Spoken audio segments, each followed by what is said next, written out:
Man, I should not be this tired at fucking 9:40 a.m., dude. George Clanton has been making music since 2007, bro. It wasn't until 2015 when he released 100% Electronica that he started releasing music under his own birth name, George Clanton. He had a bunch of different, other names before then. But ever since then, his status and reputation amongst music fans became a much more flattering one. You know, that kind of set off a pretty good streak for the guy. There are people that truly live and die by this man's music. People who will die on the hill of George Clanton being one of the greatest musical talents alive. And he's an essential pioneering artist in the vaporwave scene, especially. Vaporwave, if you didn't know, is a subgenre of electronic music that aims to be surreal and psychedelic with thick walls of synths and slowed down synth-pop drums, creating this very nostalgic and trippy effect. George takes these vaporwave fundamental sounds and, in my opinion, takes them somewhere more accessible and digestible. His vocals and his refrains, they clearly have a very defined pop sensibility to them, and his emotional, strained vocal style gives his music a powerful backbone. For whatever reason, though, I went into this latest album, Rapaya, thinking he was gonna really switch things up and push himself into bold new experimental sounds, and that's not what happened at all. This is through and through another helping of sturdy vaporwave pop music from the mind of Mr. Clanton, and is that a disappointment? Nah, this is a fucking class album. I think his style, his sound, it's never sounded quite as robust as this. It almost, to me, feels like the album the first two were building up to, and I think it avoids the pitfall of feeling like a rehash of what's come before by really doubling down on the large scale that the sound of vaporwave allows for. The production here is panoramic and aggressive in a way I have not felt on a previous George Clanton album. This is particularly evident on the first song, Everything I Want.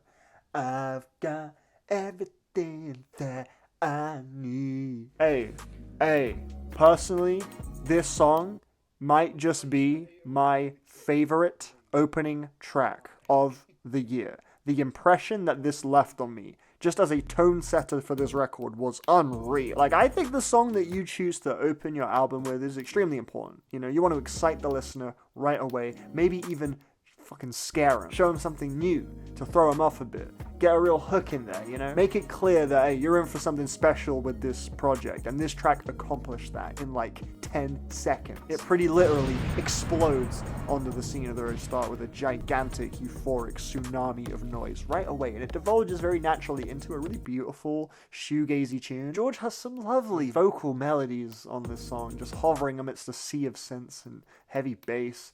I think the music coincides really nicely with the simple premise of the track as well. I've got everything I want, I've got everything I need, everything but you.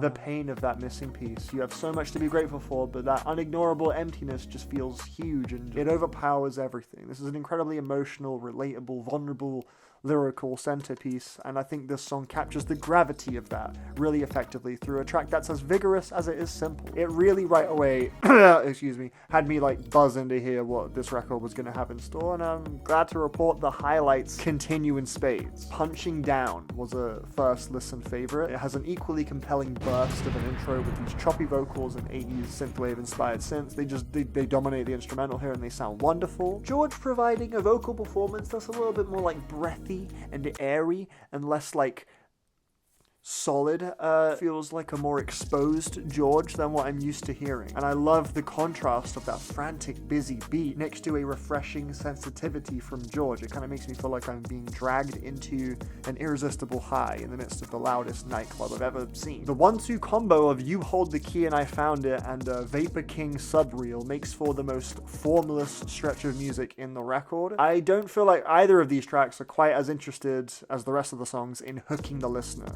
as I think the rest of the tracks have more hook-centered songs, more rhythmic. I think these two would be my picks for my least favorite individual tracks personally, but they do bring a necessary variety to the album's flow and they sound great all the same. They make up for a lack of a hook by accomplishing a very undeniably mesmeric atmosphere, and that's all thanks to George's amazing creative ear for world building. You Hold the Key especially has maybe some of my favorite uses of effects, particularly delay. on any song this year. And Subreal has some really neat breakbeat sections. Like, these tracks really keep the record unpredictable. Though that one like constant like synth note on "You Hold the Key" is insanely annoying, actually. I like that this album spends more time than you'd expect, just kind of letting you sit with, you know, reverb tails and stuff. The ending of this record on the last track is maybe the longest reverb tail ending of all time, and I love it. It's fucking great. Is it wasting my time? Maybe. But they take me away, like moments like this, they take me away from that mindset of treating all of this album's creative decisions like it's attempting to be this life-changing opus, this grand statement, like George is really going for it and making his most amazing, mind-blowing album. Instead, this album quite frequently wants to remind you that it is a product of someone having a great time, making cool sounds, enjoying himself, and I think that's really neat. There's plenty of moving, stirring moments on here that make my soul shift around in ways I can't fully describe.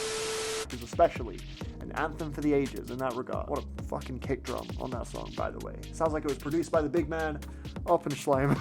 Freaking booms in your ear, man. It's beautiful. But on top of those moving, stirring moments, there's also lots of moments that sound freeing and playful and fun, like running on wet sand, narrowly avoiding the waves as they come in. That sensation is, for me, where the true magic of Urapaya hits hardest. I mean, that title alone gives me the impression that this record is here for a laugh just as much as it's here for a communal exhale for Big Man George. You know, it's like a really welcoming and friendly record, even when it's being serious. Justify Your Life, good example of this. Huge standout track right here. I love how candid George's voice on the verses sounds. It feels very intimate and beautiful. And I love the lyrics that seem to center around making difficult decisions and sacrifices to ensure your own happiness. But then when the chorus comes in, George flips up his voice into a much deeper register that's very exaggerated, and that pre-chorus key change establishes the weight of these lyrical sentiments really nicely, and it makes the chorus feel like George is taking this excited, desperate plunge towards the unknown, and that excitement, I think, is really where the magic is. It's a really emotive album in moments like this. I think this is an absolutely brilliant record. George's technical game is as good as ever, sure,